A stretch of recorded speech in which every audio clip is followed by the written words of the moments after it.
advertising revisited in the new world. Sharing the session, we have with us Nishant Malik, Director Sales, MAAS Platform, and the panelists. We have Urmesh Chandra, Head Digital Marketing Policy Bazaar, Avinash Tiwari, Head of Digital North, Havas Media, Priyank Agarwal, Director, Growth Marketing and Partnerships, Tata IMG, and Tanushree Radhakrishnan, Head Biddable Group M Nexus. So thanks guys for joining. I know this is a last panel discussion, so we'll try to make it interesting. And we've got our fellow panelists over here, so let's make it informative for everyone. So today we'll be discussing about in-app advertising redefined in the new world. If you have to actually look at the new world today, look at where we have come from the last 1 year to now. Things have completely shifted. People are moving out. People are traveling like crazy. We have already seen the videos coming in from Terminal 3. We have been into that news lately, and things have been changing completely. And the trends also along with that in the in-app advertising ecosystem is completely changing. So I think what we'll do is we'll probably start off with the first question, which is around the headwinds and tailwinds that we are seeing within the in-app advertising ecosystem, how the things are changing, what sort of industry verticals are probably shaping up based upon the growth. So probably Unmesh, would you like to start off, and especially with JFM being one of the top quarters for you from the fintech and the BFSI landscape. Thanks, Nishant. According to me, I think in the previous year, the best thing that has happened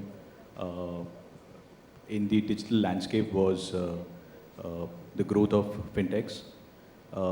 In fintechs, I would say we keep paytech as one, wealth tech as one, and then the rest of them are there.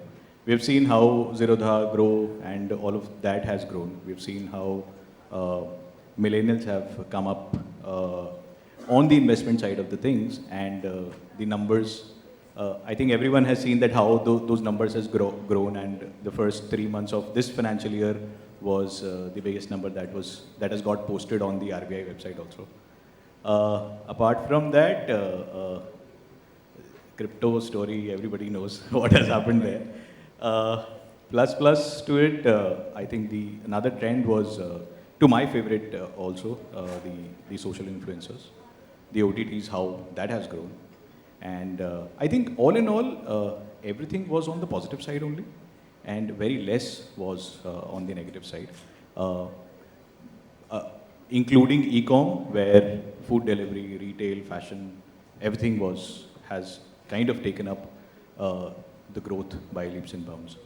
But yeah, my favorite again remains to the InsurTech, to which I belong to, which has absolutely grown leaps and bounds during the COVID time because of the sheer nature of the product, the nature of the work that we do, the product that we work for is saving lives at the time when it is required the most. Yeah. Right. So, Avinash, anything would you like to add up to that? Any trends that you're seeing? Sure. So I think rightly said there that actually there's no negative that we've seen, and specifically when we're talking about in-app, if you really look our lives, we're so much dependent on apps daily by anything that you pick up, whether it's entertainment, utilities, medical facilities, everything. So automatically, if the consumers are using on the app, the usage is increasing, the chances of advertising is growing up. Definitely there is not a negative, I would say, maybe there's a challenge that is increasing because of the trackability. From an investment point of, from a marketer that you look at, you would always expect that what you're putting up, you're getting that value to it. Now that has also got into a positive sense of it. Why? Because when you do it on web, there are still chances of fraudulty that is there. In app, it's much less. The viewability is much higher. Anything that you look from the app, because the transparency is much higher there. So if you look at it from an overall perspective for the last year, I think we've been going up and up, and it's going to go up. COVID, obviously, there's two things bad happened, but from an advertising perspective, quite a few categories have gone up. The reliance towards the apps have gone up. There's a very interesting point if you look at, and I'm sure the app owners would have realized the numbers have gone really, really up. The reason is not, it's actually tier 2, 3. And the majority of percentage, if you look at from the app perspective, it's actually 18 to 34. What we've seen is from 34 to 45 has gone up. And that's a fact of it. If I really look at my father, who's not really mobile friendly, has started to order medicines. That's actually a change. Right. So that's a very interesting that you would say, if the consumer are increasing, you actually have a lot of advertising opportunities to do. No, you rightly mentioned, I think especially the point that you made about the user segments changing, so that the behavior change that we're seeing over the last 1 year, 2 years. I think that's quite interesting. Priyang, anything from your side, especially from the 1mg lens, and probably anything that you'd like to say? Yeah, I think Umesh and Avinash has said very valid points, and we are also seeing with more of pandemic, COVID, these things have made customers to bring or I would say shift the buying behavior modes towards the digital side. Having said that, I always feel there will be a very balance, there will be a very stable balance between the offline and online. Both will stay. There will be a good synchronous sync between the two. What we call it as an omni-channel strategy will definitely exist. Mm-hmm. But yeah, from a user perspective, now user is becoming more and more evolved, more and more educated towards the digital technologies. And even the cohort which is considered to be elders in our family are also very much comfortable now in ordering from app or doing some social media stuff, seeing the ads. So all those things are shaping up in this particular era. Right. So Tanushi, anything from your side that you like to probably sum up on this particular question? So I'll just go back to that, memes which were doing the rounds, right? So in terms of COVID has done what no CDO, CTO could do for our industry. So I guess that's the reality of our lives. We tried changing so much, but that did not happen. But COVID happens, and that's a paradigm shift that we saw in this industry. And we saw growth from uncharted territories, like what you mentioned right here. We saw older generations starting to use e-com, people who wanted to touch and feel products, really being comfortable with the platforms per se, or tier 2 markets. So all of these were things we did not really look forward to at any given point in time, or we'd not really chalked out that for the let's say the next 10, 2 decades or so. So Absolutely. yes, it's phenomenal growth that I would say has been attributed because of COVID. No, rightly mentioned, like, especially with the user behavior which is changing, and I just wanted to ask you one thing. Did your, during the COVID times, was paracetamol was the highest selling drug on the platform as well? Nice one. Dolo, definitely, yeah.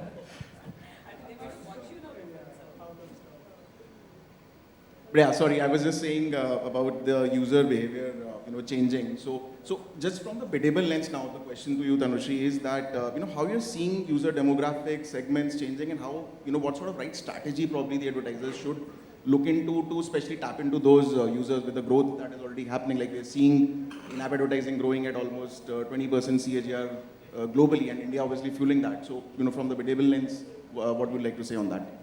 I would say that advertising in general mirrors the consumer sentiments, right? Now, if we've seen such stupendous growth across these verticals, whether it's social, entertainment, gaming, fitness, these were all things or platforms that we saw really pick up. And that's exactly been the same as far as advertising is concerned as well. From a user segment, I would say it's more verticalized approach that we definitely saw. And of course, the whole fact that, segmentation parameters changed for us. Time spent, when we would normally look at, some minutes and all, it changed to hours. So I guess, people were consuming more data, more content. So the thresholds changed. Right. That was a huge shift that we saw. Interesting. I think also everyone talks about, when we're talking about in-app advertising, that, how to reach out to probably some of the tier 2 audiences also, and some of the tier 3, tier 2 audiences, rural audiences. And I think one question which everyone is asking and trying to address is that how do you reach out to next 100 million shoppers? So probably, Urmesh, anything would you like to say on that? What sort of strategy probably from your perspective will be important for the fellow advertisers? So, yes, we are poised with growth coming from the InsurTech side. And as the company that I work for, this is the most aggressive user acquisition that I have also done in my life. I think there are 2-3 key things that I have realized during my stint here. Is that the first and foremost is that the product needs to be hero. If you do not have a product that is not solving a real world problem or is not related to a real world trend, probably you should not be looking for growth. Right.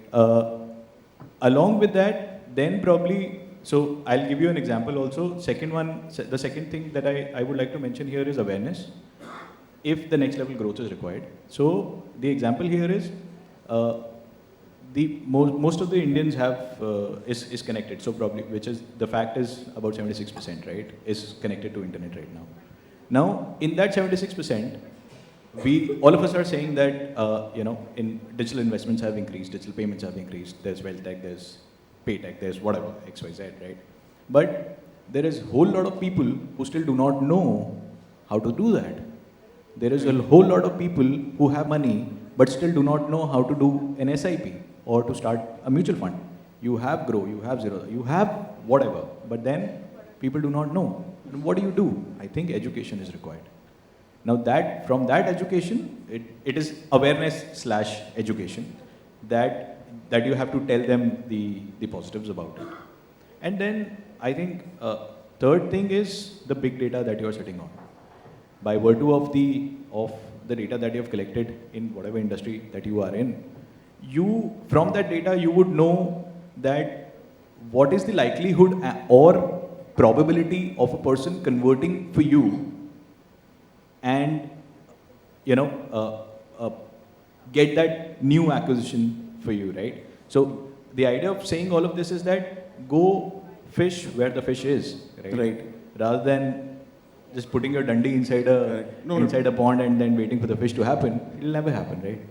Rightly mentioned. I think especially looking at the right sort of media mix, maybe from that perspective also we can look at that okay, what will be the right sort of strategy to reach out to those users.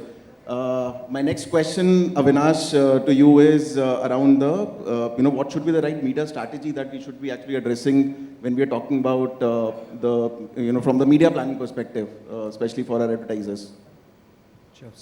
So I was just I wanted to add also a point to it. So I think when we talk about the markets that we're trying to reach where the numbers are really high, it's the most toughest part. It's actually not easy. When we talk datas are there, but that data is converting into numbers. It looks very fancy when it comes to talking on numbers, but when you actually get into the reality, it's very difficult.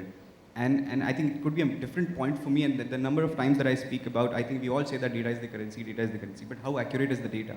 That's actually, if you really drill down to your campaigns or your marketing stats to it, you would realize that I don't know if the numbers are really converting to the best efforts. So if you say that, for example, this cookieless, before panel that we were discussing about the cookieless environment, I think even with the cookies, if I really talk about all those remarketing that we do, it's actually good for the apps, but when it comes to advertising campaigns, it doesn't give you that much of difference as the numbers. For example, it could have been a 2% conversion. With that data, it had become 2.5. A 0.5 right. From a larger number could be big, but from a smaller, it's not really giving that dent that you would actually expect on, so that you invest so much of money on a cookie data. And when I say data, obviously a cookie data or a first-party data are definitely rich. So when it comes to a marketing or a media mix that we look at, and if I have to really go to a tier 3 and a 4 market, it is not just digital that's going to evolve. So the points that mentioned about, digital has grown, but I think it has to be a 360 approach. There's so many places from an angle of just doing an app advertising or just doing a Facebook or a Google, it's not going to work out. You might get numbers from an impression and reach, but the goal gets off the track. So how do you make sure and that there are scenarios in reality that we get. For example, there are brands who are looking at targeting the auto alas. They're looking at targeting a small shops, which channels, which possible, like only Facebook can do wonders for you. For example, I remember the time of TikTok, it was actually driving numbers, but unfortunately they went off. But let's look at YouTube and all that. So all of that mix is important. There are times when I still say that flies also still works, but it has to be very cohesively done so that it is all connected to all of the media mix that we are trying to do. So again, it depends on the budget also. You can't really look at TV as standalone. All of that, and that we do it. The right diversification maybe, and also looking beyond some of the traditional channels that, Exactly. even with the digital space. Exactly. So that's very important. And again, from a trackability, that is very important. All of that you're able to track. We've done a lot of campaigns which comes from offline. How do we track that digitally? If we start doing that, if we start hitting that, I'm sure we get a better approach of media mix that we can drive through. No, absolutely, absolutely. And like with media mix, we have been talking about the right sort of audiences that we need to reach out to, the right sort of media mix. I think the other very important aspect of in-app advertising is also attribution, which everyone talks about. And I think that is one industry-wide challenge which everyone is trying to address and probably reach out to the right sort of model which actually works from the attribution perspective. Priyank, the next question to you is, around attribution only, like especially from the 1mg lens and say probably from the overall e-commerce ecosystem. I think that is very important to probably address that. Anything from your side on that? Yeah, sure. I think very tough question. So attribution is no doubt a very big challenge for the marketeers. And we don't have, as far as I know, we don't have any very foolproof way out if we can attribute all the channels very perfectly. See, there are tips and tricks that we apply to the organizations, which I can share. See, what I do is that let's segregate the channels. There are certain brand channels for which attribution is not possible or least possible. And there are channels for which the attribution is possible. Let's divide those particular channels. The brand channels like TV, print, they're very difficult. When you talk about the digital channels, many of the brands or almost all the brands are using 1 or 2 MMPs for that. But still there are problems for that. And there are a lot of models, last click 7 days, last click 14 days. What should be the attribution window? Sometimes, we are being pushed that please increase the attribution window because the attribution is being lost. And a lot of other activities are also going into digital, like eating up the attributions and all those things. So I think what I feel and which every brand should do is that one should always develop its own way of tracking. It's very important. Right. I think here technology plays a very important role. The journey from outside, that is any of the ad from your own environment, when you are clicking an ad and coming to your own environment, the parameters that you are passing should be definitely be tracked back in a more robust manner. That this particular thing you should definitely, one brand should definitely develop. And also try to have more ways of tracking. One of the ways of tracking can be a coupon code. For example, if I'm running a campaign on Facebook and if I'm going up with a coupon code of FB10, then that particular coupon code will definitely be attributed. This becomes very important especially from the transactional apps or e-commerce lens. I think that is quite important. Definitely. So I think high and robust use of technology plus other little bit hacks of tracking along with the usual way of MMP tracking together, you can get a fair idea of the attribution. Mm-hmm. Yeah, please. I think attribution, again, very, very important when it comes to the basic hygiene that we at times miss out is we're not really aware of what kind of attribution model we are trying to use.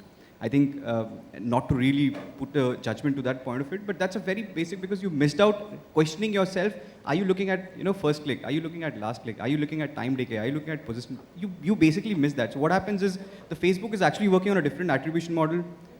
Your Google is working on a different attribution. Your server is working on a different. Finally, what happens at the end of the day, you are actually clueless about the discrepancy percentage, and we miss that out. That's it's a mess.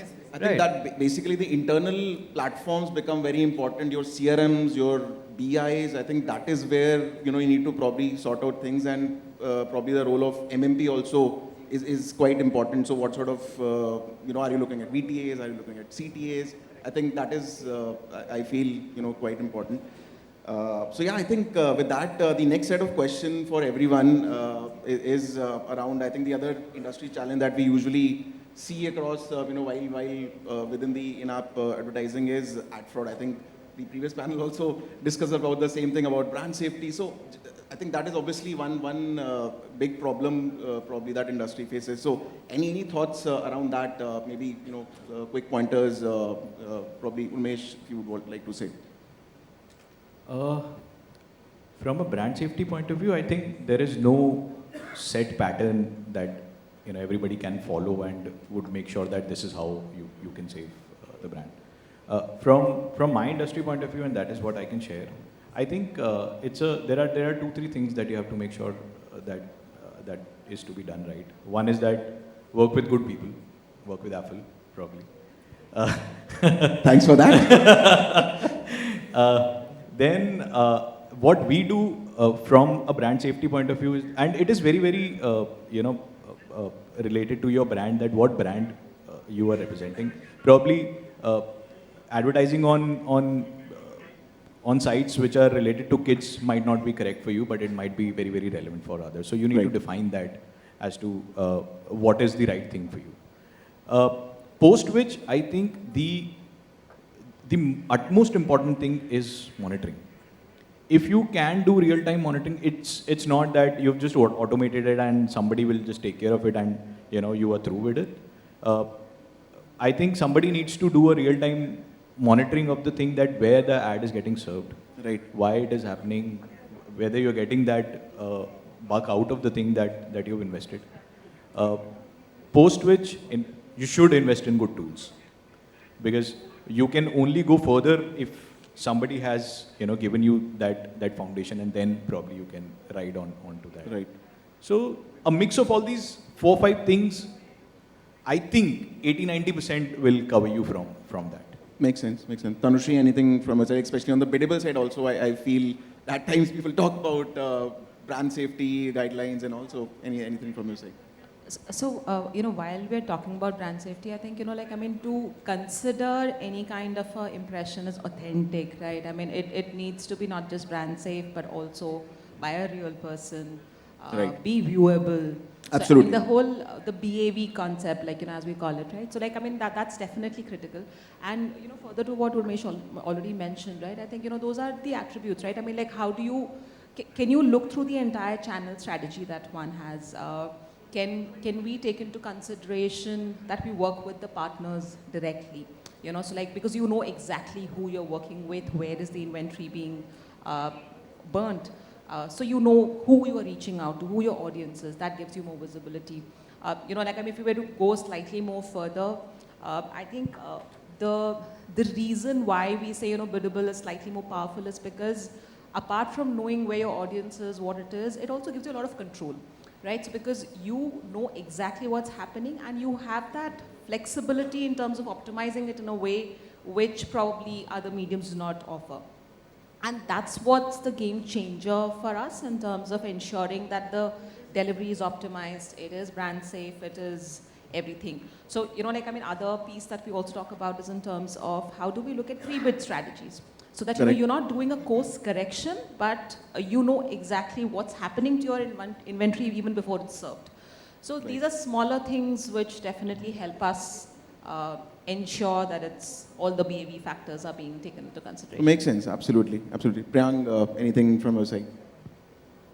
So keeping it short, I think brand safety is very, very important for any of the brand, right? If I just bullet points, if I say just bullet points, number one is brand should be very cautious while selecting any partner. Do the due diligence absolutely flawlessly, so that later on you should not repent. Second, finalize your business models very stringently on what model you want to work. CPC, CPS, CPV, whatever. Whatever is your objective, work on your proper business model. Third is do your the tech stack implemented robustly, so that you can track back all the things perfectly. The role of technology. Definitely, role of technology. And last but not the least is the data analysis. So, if anything fishy is happening and if you have a good amount of data, you can definitely benchmark that particular data with other channels. So probably the smart team to do the analysis and all. Right, the analytics team to do all these things. So I think if you do all these 4 things, probability of getting a fishy something definitely gets reduced. Absolutely. Avinash, what about you? I don't know, I always have a very different point of view at times when it comes. So brand safety, I say I've seen a lot of people really get scared of it. I still say live with it. The point is, Rightly we're mentioned. living in a life. There are so many good people, bad people, but we are still living it, right? So it's the same scenario there. From a brand safety point of view, important to know how is it actually being done. We need to rely on tools. There are so many in this ecosystem. I think technically, if I really talk about how many are actually using brand safety, it's going to be not more than 20%. There's still 80% who still believes that it's an extra cost. Don't want to get there. The point is because it gets too much of data to actually garner, and it's very difficult. That's a fact of it. It's actually a lot of manual data that you have to get into it. The system does its job, but you really need to get into that deep to inside, and it's actually a tedious one. The second point to it is, one point very well mentioned, just don't rely on any partners. I think what important is, what we miss out in general life is, we forget that we are also a consumer. So when you're actually using a lot of partners, you think like a consumer that if this category has to be there, and what are the kind of scenarios environment. For example, gaming as a category, very difficult, but if you start playing and just download for a time wheel to understand that, is that really throwing me some kind of a data or an ad which is not really relevant for me to be in that environment? You can actually figure that out. So that's something which is more on the realistic figure that we have to actually get into it. And most importantly, please, let's know how is this brand safety calculated. A lot of time we just know that it's a brand safety. Okay, so we have to be safe. The numbers are 94%. It is wrong or right. But why is it 94%? What was actually went wrong? Correct. Was that really an ad which was there? Or for example, I'll say in a lot of news category, you would say a lot of sentiments which is towards a plane crash. Or maybe a topic which is not really negative, but it is termed as negative. You have to actually get into those keywords to understand that, is it really negative for me or not? So probably differentiating with ad fraud and probably brand safety and understanding that from the data perspective. Exactly. That is Exactly. important. So just another addition would be, like in terms of further to the point that he mentioned. So having your own inclusion and exclusion list, right? Because Exactly. that's That's what the most will actually help us identify, because what is brand safe for one brand might be very different for another. And that is something which every single brand needs to do on their own. In terms of that, data control needs to happen. I think there. good data, bad data. Good data to probably analyze and optimize, and bad data, of course, to weed out fraud. Because those are technically tools, and they're working on a default keywords which are actually looking at. It's actually looking at. From that angle, it's very difficult to say that it is bad or good for me.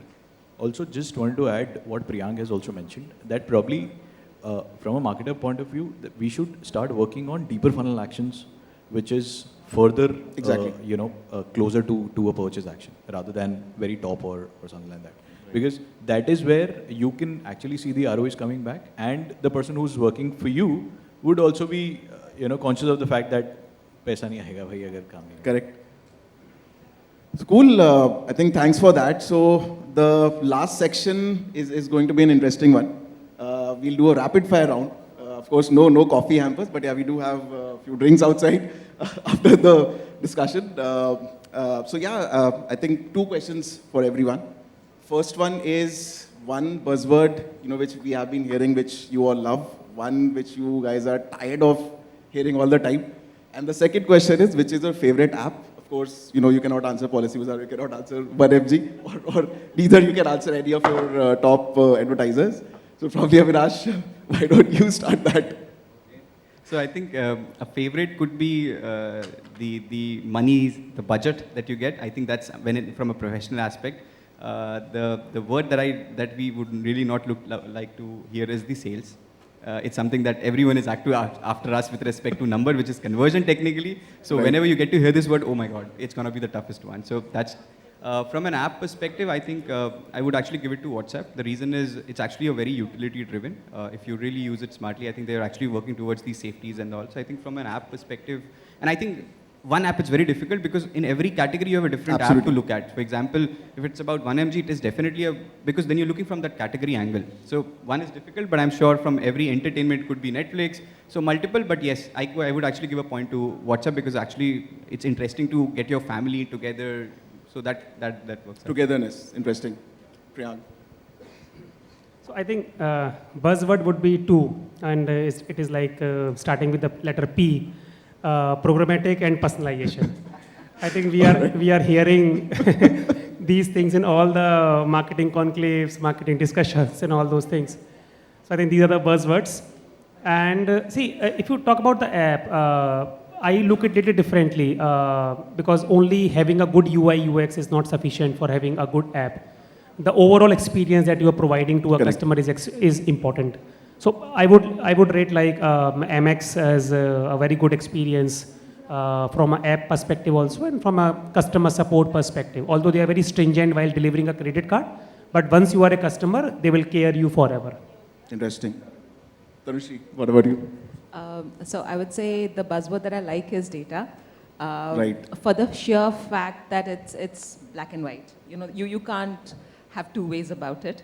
The one that I hate right now is cookieless future. I think we've been hearing about it for so long and it just keeps getting postponed forever and ever. So now I just really want to be there to experience what it's like. App, if I were to say on the basis of the time spent, it should actually be Microsoft Teams. But looking at what I really like, I think I love Amazon to a large extent. Okay. For the ease of use, for the way they use data, and for the fact that I'm shopping forever. So yeah. Right. So we have already had three categories of app. I think let's wait what Urvesh has to say. Do you want me to say about the app first? Anything. All right. So the likable buzzword is metaverse. I am inquisitive and I just can't wait to see what is going to happen, how it is going to look like, right? And I would be lucky enough to be a part of that journey if it happens in the due course, not like cookieless sword. The one that I do not like is automation. If you're in a digital world, then it's a hygiene, right? You need to have it, right? So stop it. The app that I like is YouTube. I have stopped doing Google search, and I call it by myself. I call it Ubel search now. Right. So probably for anything you just need to do a YouTube and get the information. It is so fast, and do it at probably 2x. Takes half of the time as well, right? 2x speed is what I was talking about. Right. So yeah, thank you so much, guys. I think my favorite app is at the moment is Jio Cinemas. I mean, it's been in the news for all the reasons, but yes, I think that's my favorite one. At least we get to watch the matches. So yeah. Thank you so much, guys. I think it was really interesting, discussing with you all. Just in case if anyone has any questions, please do ask. Otherwise, I think we can end the session.